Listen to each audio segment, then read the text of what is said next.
जय जगन्नाथ नमस्कार। आज टॉपिक होउची ओडिशा संपर्कित केतेगुड़िए प्रश्न एवं उत्तर। मु आपण मानकु ओडिशा विषय रे चारोटी प्रश्न कहबी से गुड़िए कौन कौन आसतु जानिबा। क्वेश्चन नंबर 1, ओडिशार जातीय पशुर नाम कौन? उत्तर होउची संबर डियर। क्वेश्चन नंबर 2, ओडिशार मंदिर मालिनी सहर भाबे केउ स्थानटी जनाशुना? उत्तर होउची भुवनेश्वर। क्वेश्चन नंबर 3, देवमाली कौन भावे ओडिशा रे जनाशुना? उत्तर होउची उच्चतम गिरिशृंग।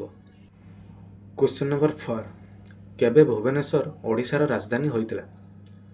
उत्तर होउची 1948।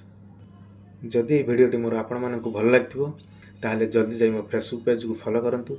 जदि आपण माने यूट्यूब रे देखतेबे मो यूट्यूब चैनल को सब्सक्राइब कर दियंतु, लाइक करंतु, कमेंट करंतु, शेयर करंतु। एई भलिया क्वेश्चन आंसर वीडियो मु आपण मानक पई नै आसीबी। रहिली जय जगन्नाथ नमस्कार।